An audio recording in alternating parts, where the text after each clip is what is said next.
এই শোনো না, আমাদের অন্ধবিশ্বাস চ্যানেলটি যারা এখনো সাবস্ক্রাইব করেননি প্লিজ সাবস্ক্রাইব করে দাও। আর অল্প কিছু সাবস্ক্রাইবার হলে 1,00,000 পরিবার হবে।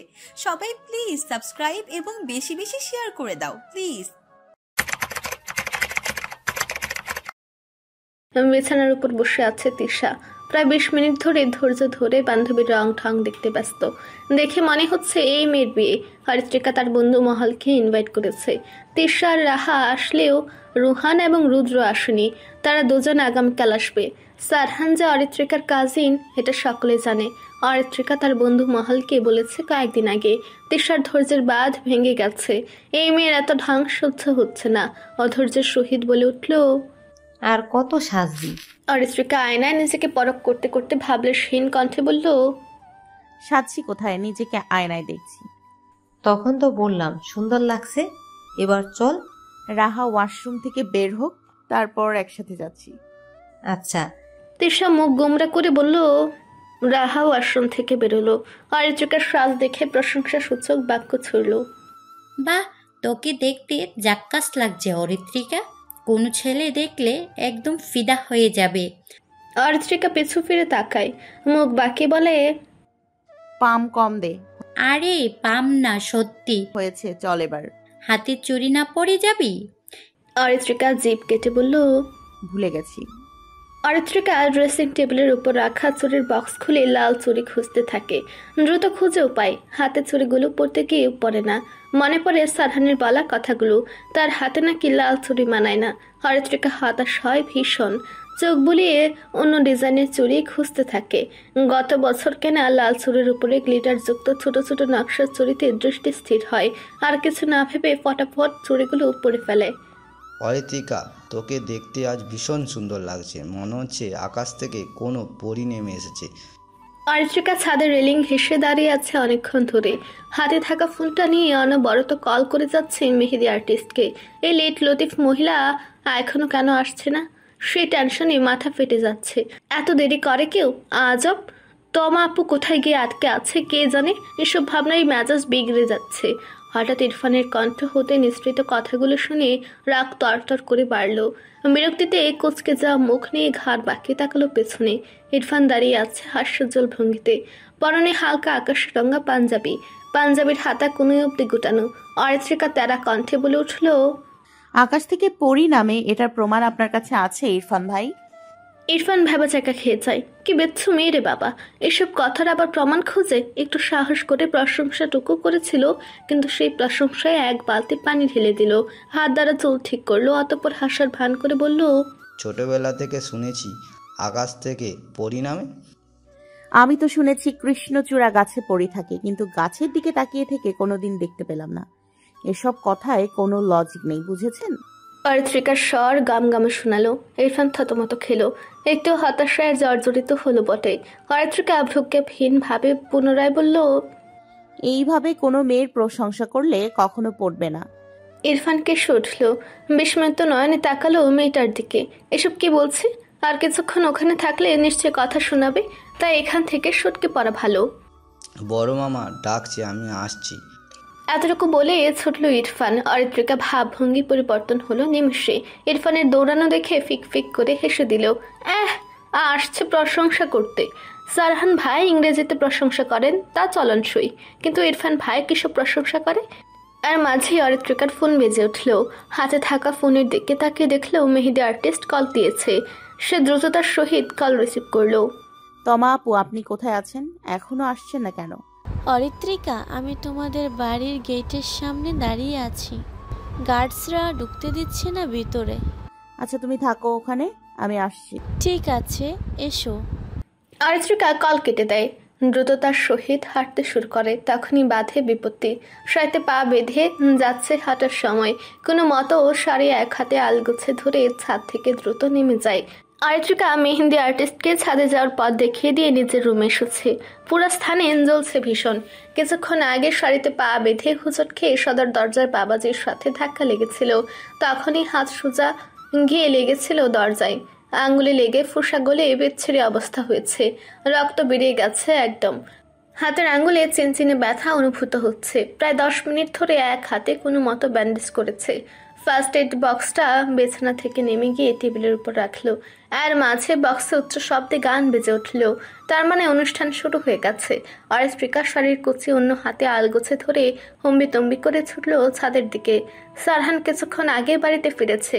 শরীর ভীষণ ক্লান্ত, কেমন যেন ম্যাজ ম্যাজ করছে। কিছুক্ষণ বিশ্রাম নিলে হয়তো ভালো লাগতো, কিন্তু এখন বিশ্রামের সময় নেই। বিয়ের বাড়ির আমেজ লেগেছে। ছোট বোনের বিয়ে উপলক্ষে বড় ভাইয়ের দায়িত্ব আছে অনুষ্ঠানের প্রতিটি বিষয়ে তদারকি করা। সে দায়িত্ব পালন করতে হবে এখন থেকে। সারহান ফ্রেশ হয়ে সাদা পাঞ্জাবি পরেছে, চুল ব্রাশ করে পারফিউম ইউজ করে। ঘড়ি পড়তে পড়তে রুম থেকে বেরিয়ে আসে। ঘড়ি পড়া শেষ করে ছাদের সিঁড়ির দিকে পা বাড়াতেই কারোর সাথে ধাক্কা লাগলো সারহানের। অরিত্রিকা সিঁড়িতে পা রাখবে এমন সময় কারোর সাথে ধাক্কা খেলো। ভারসাম্য হারে পড়ে যাওয়ার উপক্রম সে। চোখ মুখ খিচে আতঙ্কে চিৎকার করে ওঠে। তৎক্ষণাৎ পুরুষালী বলিষ্ঠ হাত জাপটে ধরে অরিত্রিকার কোমর। অরিত্রিকাও নিজেকে বাঁচাতে মানবটির বাহু আঁকড়ে ধরল। মানবটি আরো দৃঢ়ভাবে মেয়েটিকে ধরলো যেন না পড়ে যায় মেঝেতে। অরিত্রিকা শিউরে উঠল খানিকটা। নাসিকে পরিচিত পারফিউমের গন্ধ প্রবেশ করতেই ছিমছিম করে উঠল মাথা। অপ্রস্তুত ভঙ্গিতে পিটপিট করে চাইল মানবটির দিকে। সারহান গম্ভীর তলমুখে শান্ত স্থির চাহনিতে তাকিয়ে আছে অরিত্রিকার দিকে। তীক্ষ্ণ ধারালো চক্ষুদয়ে বিরাজ করছে একরাশ মুগ্ধতা। বিমোহিত নয়নে তার প্রণয়িনীকে দেখতে ব্যস্ত প্রেমিক পুরুষ। অরিত্রিকার মাঝে লজ্জা হানা দিল। চক্ষুদয় সন্তর্পণে নামিয়ে নেয়। অস্বস্তি লজ্জায় মিলিয়ে যায়। সারহান অরিত্রিকার ভাবমূর্তি পর্যবেক্ষণ করে। দৃঢ়ভাবে আর একটু মিশিয়ে নেয় তার মাঝে। অরিত্রিকা ভয় পেয়ে যায়। গলা শুকিয়ে কাঠ হয়ে আসে। পুরুষালী গাঢ় স্পর্শে বিচলিত হয়ে যায় অন্তকুন। সারহান অপলক চেয়ে রয় অরিত্রিকার লজ্জা অস্বস্তি ভরা মুখপানে। আবেশিত মদ্য কণ্ঠে বলে ওঠে, তোর ভুবন মোহিনী রূপে আমাকে মেরে ফেলতে চাইছিস ফাইরুজ? এহেন প্রশ্নে অরিত্রিকা চমকালো, থামকালো, হতবিহ্বল হয়ে তাকালো শ্যাম মানবের দিকে। অবিশ্বাস্য ভঙ্গিতে নেত্রপল্লব ছাপটালো। সারহান অতি শান্ত কণ্ঠে পুনরায় বলে উঠল, তোকে দ্বিতীয়বার শাড়ি পরে দেখে আবার থমকে গেলাম। প্রথমবারে আমার মনের গহীনে অনুভূতিরা বেসামাল হয়েছিল, এইবার আমি পুরোটা বেসামাল হয়ে গেলাম। অরিত্রিকার বক্ষস্থল কেঁপে উঠল। কিছুটা দিশেহারা হয়ে গেল। তীব্র ব্যাগে বক্ষ ধুকপুক করতে লাগলো। সারহানের মাঝে কোনো দোলাচল দেখা গেল না। অরিত্রিকা অপলক চেয়ে রয়েছে সারহানের মুখপানে। কিঞ্চিত শীতল তীক্ষ্ণ সেই দৃষ্টি যেন নির্বাক ও কণ্ঠহীন ভাষায় বহু প্রশ্ন উচ্চারিত হচ্ছে। তার দুই চোখের গভীরে জমে উঠেছে হাজারো প্রশ্নের মেঘ দ্বিধা, যার ভারে ভারাক্রান্ত সে। মনটা কেন যেন চঞ্চল হয়ে উঠেছে, অস্থিরতায় ছটফট করছে প্রতিটি অনুভূতি। বিচলিত হৃদয়ে হঠাৎ করে বিদ্রোহ ঘোষণা করতে চাচ্ছে। বাধ্য মন যেন অবাধ্য হওয়ার প্রচণ্ড তাড়নায় কেঁপে উঠছে। এই পরিবর্তনের উৎস কোথায়? এটা কি ভালোবাসা, নাকি শুধুই এক মুহূর্তের মোহ? কেন এমন অনুভূতি তার ভেতরে বাসা বাঁধছে? সারহান তো পূর্বে কখনো তাকে প্রশ্রয় দেয়নি, কখনো মধুর ভাষায় কথা বলেনি, বরং প্রতিটি বাক্যে ছিল কঠোরতার ছাপ, তিক্ততা এবং অবহেলার বিষ ছিটিয়ে দূরে সরিয়ে রাখতে চেয়েছে তাকে বারবার। তবে সেই মানুষটির হৃদয়ের কঠোর প্রাচীর ভেদ করে ভালোবাসা নামক কোমল অনুভূতি কখন কিভাবে প্রবেশ করলো? এক পাষাণ হৃদয় কি সত্যি ভালোবাসার স্থান হয়? কেন আজ সে সারহানের চোখে এমন কিছু দেখতে পাচ্ছে যা এতদিন ছিল ধোঁয়াশার আড়ালে? এই অনুভূতির কোনো ব্যাখ্যা আছে কি, নাকি কিছু অনুভূতির ব্যাখ্যার সীমার বাইরে থেকেই যায়? কেন তার মতো এক সাধারণ মেয়ের জন্য এতটা বিচলিত হলো মানুষটা? অরিত্রিকার নেত্রপল্লব কেঁপে উঠল সহসা। বুকের গভীরে যেন অজানা আশঙ্কায় স্পন্দন বেজে উঠল, ওষ্ঠ ভিজে ঢুক গিলে ফেলল। অথচ সেই গলাটুকু যেন শুকনো বালুর মতো শুষ্ক লাগছে। নিখুঁতভাবে পর্যবেক্ষণ করলো দণ্ডায়মান মানুষটিকে। চোখের পলক না ফেলে তাকিয়ে থাকলো সারহানের মুখবয়বের দিকে। সেখানে ফুটে উঠেছে অদ্ভুত মোহজাল। মুগ্ধতার ছায়া লেগে আছে তার দৃষ্টিতে, যেন সে এমন কিছু দেখেছে যা এতদিন তার দৃষ্টির অন্তরালে ছিল। বিমোহিত নয়নে তাকিয়ে আছে সে শ্যাম মানবের এই তীব্র তুখুর চাহনি দেখে অরিত্রিকার বুকে একসঙ্গে অনেকগুলো ঢেউ আছড়ে পড়ল। কি অনুভূতি, কেন এই দৃষ্টি তাকে গেঁথে ফেলেছে অজানা আকর্ষণের আবর্তে? মন ও মস্তিষ্ক জুড়ে ছড়িয়ে পড়ল অদৃষ্ট দ্বন্দ্বে। এমন অনুভূতি যার ব্যাখ্যা নেই, অথচ যার গভীরতা অনুভব করা যায় প্রতিটি শিরায়, প্রতিটি ধমনীতে। সারহান গভীর শ্বাস টেনে নেয়। এক মুহূর্তের দ্বিধায় তার বাহুতে আবদ্ধ মেলে শরীরের উষ্ণতা টের পায়। ধীরে ধীরে ছেড়ে দেয় অরিত্রিকাকে। এলোমেলো দৃষ্টির চারপাশে ছড়িয়ে কিছুটা পিছিয়ে আসে, দৃষ্টি নিবদ্ধ করে অন্যত্রে। এই মুহূর্তে তার অরিত্রিকার পাশে থাকা উচিত নয়, কারণ তার ব্যাপুরুয়া প্রেমিক মন মরিয়া হয়ে উঠেছে। অভদ্র হওয়ার একরকম আকাঙ্ক্ষায় কাঁপছে তার অস্তিত্ব, চাইছে তাকে শক্ত করে আলিঙ্গন করতে, বুকের ভেতর জ্বলে ওঠা আগুন নেভাতে। যাকে বিরহের অনলেই প্রতিনিয়ত পোড়াচ্ছে, তাকে কি আর এত সহজে যেতে দেওয়া যায়? তার সমস্ত সত্তা আর্তনাদ করছে এই মেয়েটিকে সে সারা জীবন নিজের কাছে আটকে রাখবে। তার প্রতিটি নিঃশ্বাসে, প্রতিটি দৃষ্টিতে, প্রতিটি স্পর্শে তাকে ভালোবাসার শীতল পরশে মুড়িয়ে রাখবে। কিন্তু সময় তার অনুকূলে নেই। সারহান গাঢ় চাহনিতে তাকায় তার প্রণয়নীর দিকে, অতঃপর শানিত পায়ে ছাদের সিঁড়িতে পা রাখে। কয়েকটা সিঁড়ি পেরোতেই হাতে টান অনুভব করে, পেছনে তাকানোর পূর্বে মেলি স্বরে ভরকে যায়। আমার শাড়ি। অরিত্রিকার শঙ্কিত স্বর। এক হাতে কাঁধের উপরে ভাগে লাগানো সেফটি পিন ধরে রেখেছে, মুখবয়বে আতঙ্কের ছাপ স্পষ্ট। সংকোচ নিয়ে কিঞ্চিত ভয়াতুর দৃষ্টিতে তাকায় সারহানের দিকে। সারহান অরিত্রিকার আকস্মিক চিৎকারে থেমে যায়, ঘাড় বাঁকিয়ে তাকায় পিছনে। তীক্ষ্ণ দৃষ্টি নিবদ্ধ করে অরিত্রিকার পানে, মৃজগল কুচকে পর্যবেক্ষণ করে চিৎকারের কারণ। কেউ সময় পর বুঝতে সক্ষম হয় অরিত্রিকার শরীরে আঁচল তার খড়িতে আটকে গেছে। সারহানের মুখ কিছুটা গম্ভীর হয়ে উঠল। একরকম নির্লিপ্ত ভঙ্গিতে বেশ শব্দ করে সিঁড়ি বেয়ে নেমে অরিত্রিকার সামনে এসে দাঁড়ালো। অরিত্রিকা চমকিত দৃষ্টিতে পুনরায় তাকায় দণ্ডায়মান মানুষটির দিকে। সারহান ধীর গতিতে হাত তুলে, তার চোখ নিবদ্ধ থাকে ঘড়িতে আটকে যাওয়া শাড়ির আঁচলের দিকে। এক প্রকার গুঁড়ো তৃপ্তি ছড়িয়ে পড়ে উষ্ঠ ধরে, মৃদু হাসির রেখায় প্রতিফলিত হয় অদ্ভুত অনুভূতি। মৃজগল কুচকে চক্ষুদয় উচ্চে গভীর দৃষ্টিতে অরিত্রিকার মুখাবয়ব পর্যবেক্ষণ করে। মেয়েটা যে স্পষ্টত শঙ্কিত তা বুঝতে সারহানের মুহূর্ত মান দেরি হয় না। কণ্ঠনালী হতে নিষ্কৃত শব্দগুলো প্রায় ফিসফিসিয়ে উঠে সময়ের অতল থেকে উঠে আসার শব্দগুচ্ছ প্রতিধ্বনিত হলো। সৃষ্টির আদি থেকে প্রকৃতি আমাদের জন্য এমনই বন্ধনের প্রতিচিত্র এঁকে রেখেছে, যেখানে তুই আর আমি সময়ের স্রোতের মতো পাশাপাশি বয়ে যাব, অবিচ্ছেদ্যভাবে একসঙ্গে। অরিত্রিকার সারা শরীর কেমন জানি শিরশির করে উঠে। এক মুহূর্তের জন্য কি সে ভেবেছিল সারহান এমন কোনো কথা বলবে? এই মানুষটার দুর্বোধ্য মনস্তত্ত্ব সে কখনোই ঠিক বুঝতে পারে না। সারহান হালকা হাসে, রহস্যময় দুর্ভেদ্য সে হাসি।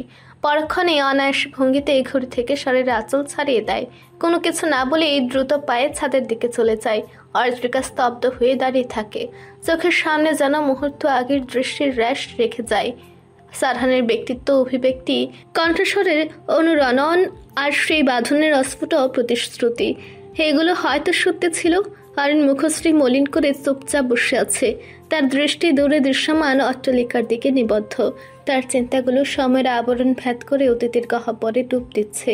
আজ যদি তার ভালোবাসার মানুষটি সঠিক হতো, তাহলে কি এই মুহূর্তে সবকিছু ভিন্ন হতো?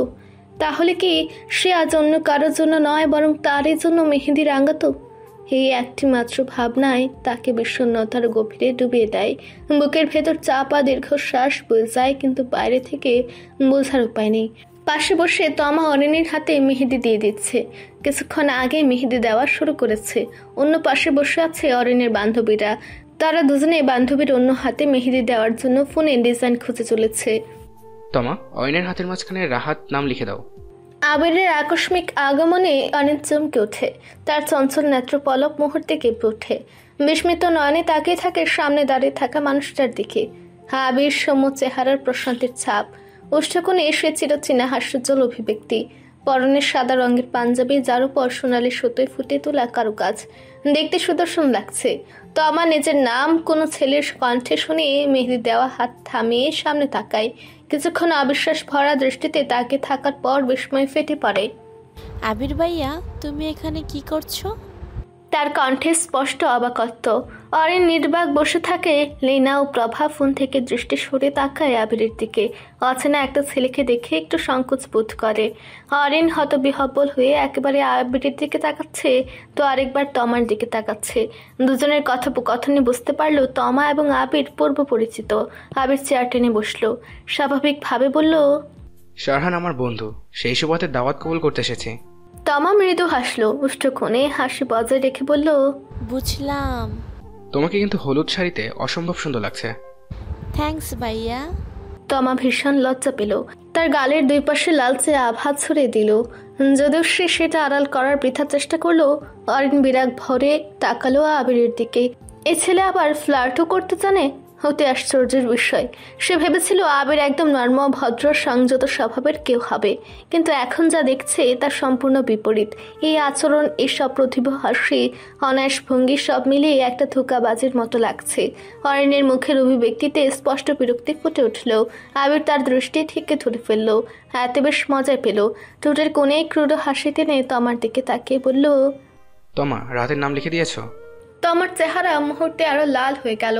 সে বিব্রত হয়ে কি বলবে বুঝে উঠতে পারছিল না।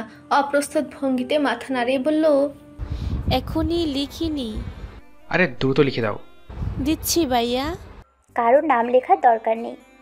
অরিন দাঁতে দাঁত চেপে ক্রোধ মিশ্রিত কণ্ঠে বলে উঠল। তমা আশ্চর্যিত হলো বেশ। সে মেহেদি না দিয়ে আর চোখে তাকালো। লীনা ও প্রভা চমকে গেল।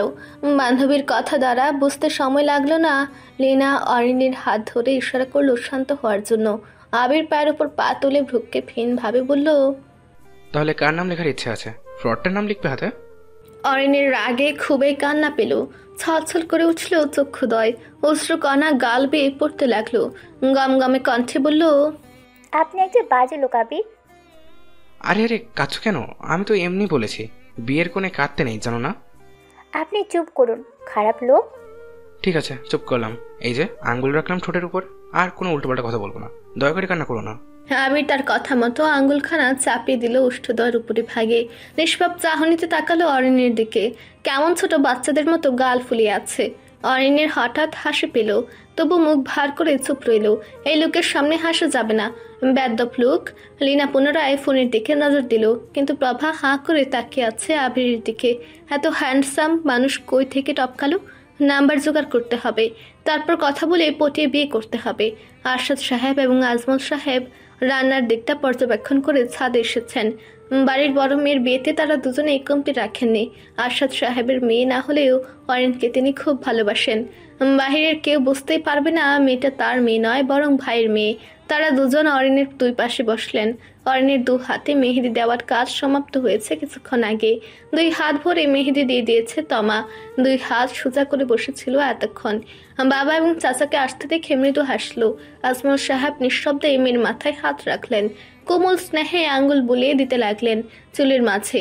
যেন এই মৃদু স্পর্শে অগণিত না বলা অনুভূতি ফুটে উঠল, ভালোবাসা, স্নেহ এবং গভীর বেদনাবোধ। চোখ দুটো মমতা মিশ্রিত চাহনিতে আটকে গেল মেয়ের মুখের উপর। মুখে কেমন চাপা পীড়া অনুভূত হলো। হৃদয়ের গভীরে শূন্যতা এসে গেঁথে বসেছে। কালকের পর মেয়েটা আর এই বাড়িতে থাকবে না, এই ভাবনাটাই যেন দম বন্ধ করে দিচ্ছে তাকে। মস্তিষ্কে দাপিয়ে বেড়াচ্ছে একটাই সত্য, মেয়েটা কাল থেকে অন্য কারো বাড়ির বউ হয়ে যাবে। আর কদিন পর চলে যাবে শ্বশুর বাড়ি। তখন আর চাইলেও তাকে এই বাড়িতে আগের মতো রাখা যাবে না। অফিস থেকে ফিরে ঘরে ঢুকলে তার চঞ্চল মুখখানা দেখতে পাবে না। আর কখনো কি সন্ধ্যার চায়ের কাপ হাতে মেয়েটা এসে পাশে বসবে, অফিসের ক্লান্তি ভুলিয়ে দিয়ে বলবে, বাবা আজ অফিস কেমন ছিল? এতদিন যেমন ছিল সেসব কি সবে শেষ? ভেতরে কোথাও যেন শূন্যতা দপদপ করে উঠল। গলায় দলা পাকিয়ে এলো অসহনীয় কষ্ট। চোখের কার্নিশ বেয়ে নোনা জল গড়িয়ে পড়ল ধীরে ধীরে। আজমল সাহেব বহুক্ষণ ধরে রাখা ধৈর্যের বাদ আর ধরে রাখতে পারলেন না। ক্ষীণ কণ্ঠে বলে উঠলেন, দোয়া করি আমরা আদরের প্রিয় বড় কন্যার নতুন জীবন সুখ ও শান্তি ভালোবাসার পরিপূর্ণ হোক, আর দাম্পত্য জীবনের পারিপার্শ্বিক শ্রদ্ধা, বিশ্বাস ও বোঝাপড়া বন্ধন দৃঢ় হোক। দোয়া করি সে যেন সব বিপদ আপদ থেকে নিরাপদ থাকে, জীবনের প্রতিটি মুহূর্ত আনন্দ ও কল্যাণে ভরে ওঠে, ঘর যেন ভালোবাসার ও মতামত পরিপূর্ণ হয়, আর যেন মহৎ নেককার ও স্নেহময় জীবনসঙ্গীর সাথে সুখী জীবনযাপন করতে পারে। অরিন বাবার আদরে দোয়ায় কেঁদে উঠল। পিতার কাছে মেয়ের মূল্য ভালোবাসা কতখানি তা বুঝতে পারল। আজমল সাহেব তাকে ও অরিত্রিকাকে ভীষণ আদর করেন, তা যেন নতুন করে বুঝিয়ে দিল। বাবারা মেয়েদের এত ভালোবাসে কেন? বড় হলে মেয়েরা অন্য বাড়িতে যায় তাই? আজমল সাহেব আদুরি ভঙ্গিতে পুনরায় বললেন, অরিন আম্মু কাঁদো না, শান্ত হও। অরিন আজমল সাহেবকে জড়িয়ে ধরল, হু হু করে কেঁদে উঠল। মনে হচ্ছে এই বাড়ি ছেড়ে সারা জীবনের জন্য চলে যাচ্ছে। আজমল সাহেবের চোখ অশ্রুসিক্ত। আরশাদ সাহেব শান্ত কণ্ঠে বলে উঠলেন, আরিন আম্মা শান্ত হও, যদি বিয়ে করতে না চাও এখনো বলতে পারো, বিয়ে ক্যান্সেল করে দিব। শেষাক্ত কথাটি কৌতুকপূর্ণ শোনালো। আশেপাশে দাঁড়িয়ে থাকা সকলে হেসে উঠল। সাদাত উচ্চস্বরে চিৎকার করে বলল, অরিন আপু, বিয়ে ক্যান্সেল করার অফার এসেছে, এই সুযোগ কাজে লাগাও। পাশে তানিয়া বেগম দাঁড়িয়েছিলেন। এতক্ষণ নীরবে কাঁদছিলেন, কিন্তু ছোট ছেলের এমন কথায় চটলেন। সাদাতের পিঠে ধম করে কিল বসিয়ে দিলেন। সাদাত মৃদু চিৎকার দিয়ে উঠল। পিঠ ডলতে ডলতে বলল, আমায় মারলে কেন মা? তানিয়া বেগম কটমট করে তাকিয়ে বলল, বদমাস ছেলে, বিয়ে নিয়েও ঠাট্টা করতে হয়? বাবা যে ঠাট্টা করলো তখন কিছু বললে না, অথচ আমি ঠাট্টা করলেই দোষ। অতএব তুমি বাবাকে বেশি ভালোবাসো আর আমাকে কম ভালোবাসো, এটাই প্রমাণিত। সাদাত মুখ গুমরা করে বলল। বেগম ছেলের মুখে লাগাম ছাড়া কথাবার্তা শুনে বিস্মিত হলেন, একটু লজ্জা পেলেন, তবু প্রকাশ করলেন না। পাশের সাথে বেগম এবং ইসমা বেগম দাঁড়িয়েছিলেন। সাদাতের কথা শুনে হেসে ফেললেন। অরিত্রিকা ও ইশরা চেয়ারে বসেছিল। সাদাতের কথা শুনে হু হা করে হেসে ফেলল। অতঃপর দুজনে একসাথে বলে ফেলল, আমরা কিন্তু কিছু শুনিনি। তানিয়া বেগম ছেলের দিকে তাকিয়ে রাগ দেখিয়ে বললেন, বাদর ছেলে, একদম বাপের মতো হয়েছে। সাদাত দাঁত কেলিয়ে বলল, বাপের মধ্যে হয়ে গর্ববোধ করছি। বাঙালিদের হলুদের অনুষ্ঠানে মেয়েকে ক্ষীর খাওয়ানো হয়, এটা বহু আগে থেকে প্রচলিত। এখনো সেই ধারা অতিবাহিত রয়েছে। ক্ষীর খাওয়ানোর পর্ব এবং মেহেদি দেওয়ার পর্ব আপাতত শেষ। ক্যামেরাম্যান সুন্দর মুহূর্তগুলো ভিডিও এবং ছবি তুলে রেখেছে। অরিন তার বান্ধবীদের সাথে ছবি তুলছে। উপস্থিত সকলে সাথে ছবি তোলার পর্ব শেষ হয়েছে। শুধু এখন বাকি ফ্যামিলি ফটো তোলা। ক্যামেরাম্যান তারা দিচ্ছেন সকলকে স্টেজে গিয়ে অরিনের পেছনে দাঁড়ানোর জন্য। আজমল সাহেব এবং সাথী বেগম মেয়ের দুই পাশে বসেছেন। আরশাদ সাহেব ও তানিয়া বেগম স্টেজে গিয়ে হাসি মুখে এক পাশে দাঁড়ালেন। তার পাশে দাঁড়ালেন ইসমা বেগম ও ইশরা। অরিত্রিকার শাড়ি পরে বেহাল অবস্থা, মনে হচ্ছে কুচি খুলে যাবে। কোনো মতে সাবধানতা অবলম্বন করে স্টেজে গিয়ে ইশরার পাশে দাঁড়ালো। তখনই সুযোগ বুঝে পাশে টপকে পড়ল ইরফান। হাতে হকচকে গেল সে। পাশে তাকিয়ে ইরফানকে হাস্যরত অবস্থায় তার দিকে তাকিয়ে থাকতে দেখে একটু বিরক্ত বোধ করলো। আজ এই মানুষটা তার আশেপাশে এত খুরখুর করছে কেন? মানুষটা তাকে অস্বস্তিতে ফেলছে। কিছুটা চেপে সে চোখ ফিরিয়ে তাকালো সামনে। আর মাঝে হুড়মুড়িয়ে স্টেজে উঠল সাদাত। সুযোগ বুঝে ঠুস করে ইশরা এবং অরিত্রিকার মাঝে ঢুকে পড়ল। ইশরা পড়ে যেতে গিয়ে কোনো রকম সামলে নিল। রাগান্বিত দৃষ্টিতে তাকালো সাদাতের দিকে, কিন্তু সাদাত রাগান্বিত চাহনি দেখে উষ্ঠ এলিয়ে হাসলো। টমেটো, এভাবে তাকাস না, তোকে দেখে খেয়ে ফেলতে ইচ্ছে করছে। সাদাতের নির্লজ্জ ধরনের কথায় ইশরার রাগ তরতর করে বাড়ল। এই ছেলে তার সাথে ফ্লার্ট করছে। অসভ্য তেদর ছেলে কোথাকার। ক্রোধ মিশ্রিত কণ্ঠে ফিসফিসিয়ে বলল, একদম উল্টাপাল্টা কথা বলবি না সাদুর বাচ্চা। সাদাত ভ্রুযুগল বাক্যে হাসি বজায় রেখে বলল, আমার কোনো বাচ্চা কাচ্চা নেই, তাই কল মি সাদাত। ভাই, আমি তোর বোন হই, এটা ভেবে ফ্লার্ট করা বন্ধ কর।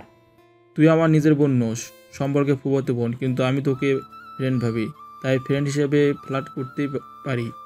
সাদাত ভাবলে সেন ভাবে বলে উঠে। ইশরা সাদাতের কথায় মুখ কুচকায়। ক্যামেরাম্যান ক্যামেরা হাতে নিয়ে ফটো তোলার জন্য প্রস্তুত, কিন্তু একজন মিসিং। সারহান স্টেজে নেই। তিনি উচ্চ স্বরে বললেন, এমপি সাহেব কোথায়? উনি না থাকলে ফ্যামিলি ফটো তোলা হবে না, দ্রুত ওনাকে কেউ ডাকুন। ক্যামেরাম্যানের কথা শুনে সকলে আশেপাশে তাকায়। অরিনের বান্ধবীরা, অরিত্রিকার বান্ধবীরা ও তমা দাঁড়িয়ে আছে একপাশে। সারহান এবং আবির কোথাও নেই। সাদাত পকেট হতে ফোন বের করে কল দিল সারহানের ফোনে। অরিত্রিকার চক্ষুদ্বয় আশেপাশে তাকিয়ে খোঁজার চেষ্টা করলো সারহানকে, কিন্তু মানুষটি নেই। কোথায় গেল? তোর ফুলের আশেপাশে ভ্রমর মধু খাওয়ার জন্য উড়াউড়ি করছে, আর তুই সেটা দাঁড়িয়ে দাঁড়িয়ে দেখছিস শালা। সারহান বুকে দুহাত গুজে এক ধ্যানে তাকিয়ে আছে স্টেজের দিকে। মুখবয়ব অতিশয় শক্ত, তীক্ষ্ণ দৃষ্টি নিবদ্ধ অরিত্রিকা ও ইরফানের দিকে। আবিরের কথা শুনে চিবুক আরো বেশি শক্ত হয়ে আসে। তারা দুজনে কিছুক্ষণের জন্য নিচে গিয়েছিল। সাদাতের কল পেয়ে উপরে এসেছে। এসে মেজাজ বিগড়ে গেছে। চোখের সামনে ইরফানের আমোদিত ভাব সহ্য হচ্ছে না। অরিত্রিকার পাশে দাঁড়াতে পেরে মনে হচ্ছে উঠছে। আবির পুনরায় বলে উঠল, দেখ ইরফান কেমন ক্যাঙ্গারুর মতো লাফাচ্ছে তোর ফাইরুজের পাশে দাঁড়িয়ে, আর তুই এখানে দাঁড়িয়ে লুচির মতো ফুলছিস। সারহান রাগান্বিত দৃষ্টিতে তাকালো আবিরের দিকে, অতঃপর গট গটিয়ে স্টেজের দিকে চলে গেল। আবির শব্দ করে হাসলো। এই তো মেন জায়গায় তীর লেগেছে। অরিত্রিকা এতক্ষণ সারহানের দিকে তাকিয়েছিল। তার মনে হচ্ছে মানুষটা কোনো কারণে রেগে আছে। হঠাৎ কি এমন হলো? সারহানকে দাম্ভিক ভঙ্গিতে স্টেজের দিকে আসতে দেখে ভয় পেয়ে গেল। নজর লুকিয়ে তটস্থ ভঙ্গিতে দাঁড়ালো। সারহান শানিত পায়ে এগিয়ে সে সোজাসুজি অরিত্রিকা আর ইরফানের মাঝে এসে দাঁড়ালো ড্যাম কেয়ার ভাব নিয়ে। অরিত্রিকা হাঁক চুকে গেল, দ্বিধাগ্রস্ত চাহনিতে তাকালো সারহানের দিকে। সারহানও গম্ভীর মুখে তাকায় অরিত্রিকার দিকে। ইরফানের আমোদিত মুখখানা চুপসে গেল। ভেবেছিল অরিত্রিকার পাশে দাঁড়িয়ে ছবি তুলবে, কিন্তু তার আগে সারহান এক বালতি পানি ঢেলে দিল। ফাটা কপাল, মুখখানা গোমরা করে দাঁড়িয়ে রইল। সারহানের মুখ পানে তাকিয়ে অরিত্রিকা লাজুক হাসে। এতক্ষণের অস্বস্তি কর্পূরের ন্যায় উড়ে গিয়ে হানা দিল লাজকতা। সারহানের জ্বলন্ত রাগ নিমেষে নিভে গেল। এক বসলা স্নিগ্ধ অনুভূতিতে সিক্ত হলো তার অন্তঃকোণ। প্রেয়সীর হৃদয়ে তার ভালোবাসা একটু হলেও কি স্থান পেল? এই লাজে রাঙ্গা হাসি কি তার প্রমাণ নয়? গম্ভীর মুখশ্রী স্বাভাবিক হয়ে আসে। শান্ত চাহনিতে তাকিয়ে ভ্রু বাঁকিয়ে ইশারা করলো সামনে তাকাতে। অরিত্রিকা কপাল কুচকে গেল। আবুজের ন্যায় নেত্র পল্লব ঝাপটে ইশারা করলো, কি বললেন? সারহান মৃদু হাসে। সকলের অগোচরে অরিত্রিকার আলতো ভাবে হাত ধরে। অরিত্রিকা কিছুটা কেঁপে উঠে। সারহান শান্ত কণ্ঠে ধীর কণ্ঠে বলে, আমার দিকে হা করে না তাকিয়ে সামনে তাকা।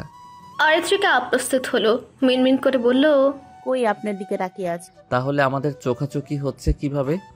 অরিত্রিকা থতমত খেয়ে গেল। সারহান ক্ষীণ হাসলো, আর মাঝে ক্যামেরাম্যান হাঁক ছাড়লো। আরে আপনারা একে অপরের দিকে তাকিয়ে না থেকে সামনে তাকান। অরিত্রিকা চমকে গেল। দ্রুত দৃষ্টি সরিয়ে তড়িৎ ব্যাগে তটস্থ ভঙ্গিতে সামনে তাকায়। সারহান ওষ্ঠ কামড়ে হেসে ক্যামেরার দিকে তাকায়। ক্যামেরাম্যান ফ্যামিলি ফটো তুলতে ব্যস্ত হয়ে যায়। বেশ কয়েকটি ছবি তোলার পরে সবাই স্টেজ থেকে নেমে যায়, কিন্তু অরিত্রিকা এবং সারহান ঠায় হয়ে দাঁড়িয়ে আছে। অরিত্রিকা কাঁচামাচু ভঙ্গিতে দাঁড়িয়ে আছে। সারহানের মুঠোতে বন্দি তার হাত। মানুষটা কেন ছাড়ছে না? কেউ যদি দেখে ফেলে তুল কলাম বেঁধে যাবে। সারহান ক্যামেরাম্যানকে ইশারা করে কাপল ফটো তুলে দেওয়ার জন্য। ক্যামেরাম্যান হাসলো, ক্যামেরা ফোকাস করলো দুজনের দিকে। ফটাফট ফটো তুলতে লাগলো। মুখ গোমরা করে আমাদের ফার্স্ট তোলা কাপল পিক খারাপ করতে চাইছিস? যদি একটা পিক তেরাবেকা হয়, তোর গোমরা মুখ থাপড়িয়ে সোজা করে দিব।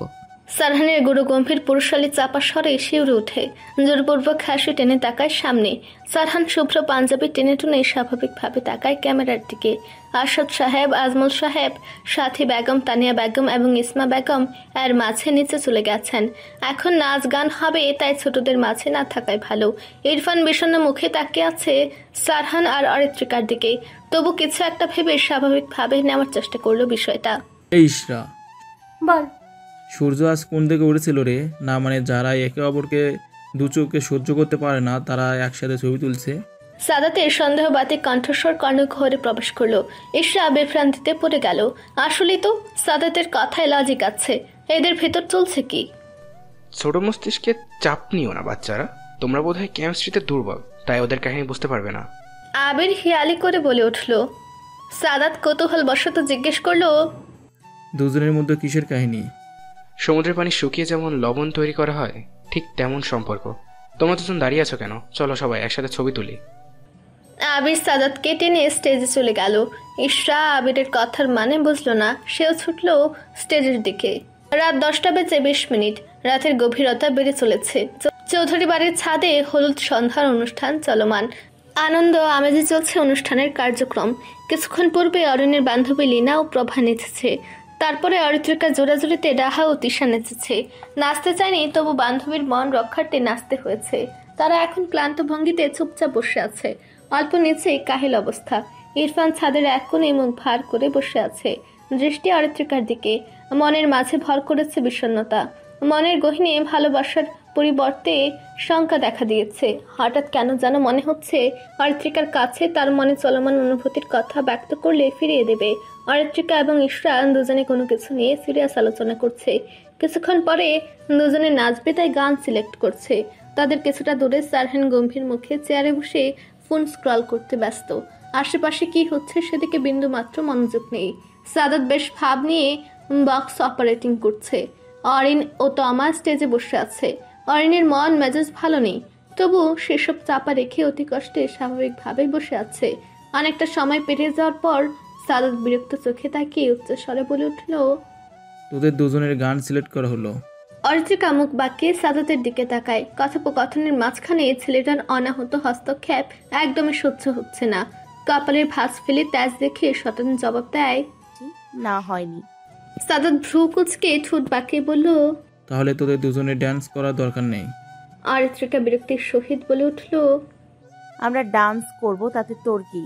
সাদাত কাজ ঝাঁকে মজা লুকানো কণ্ঠে বলল, তোদের জন্য আমার স্পেশাল ডান্স ঝিঙ্গা লালা হু করতে পারছি না। দ্রুত গান সিলেক্ট কর, কচ্ছপের নানি। তুই চুপ কর সাদুর বাচ্চা। সাদাতের কথা কর্ণপাত হতেই ইশরাতেতে উঠল। সাদাত কিছু বলবে এমন সময় আবির ঝগড়া থামানোর জন্য সকলের মাঝ বরাবর অবস্থান করলো। হাত নাড়িয়ে সাদাতকে ইশারায় চুপ করতে বলল। সাদাত তৎক্ষণাৎ থেমে গেল। আবির গলা খাকারি দিয়ে বলে উঠল, নিয়মিত ভালোবাসার গল্প শুনতে এবং পড়তে আমাদের অন্ধবিশ্বাস চ্যানেলটি সাবস্ক্রাইব করে পাশে থাকা বেল আইকনটি ক্লিক করুন। ধন্যবাদ সবাইকে।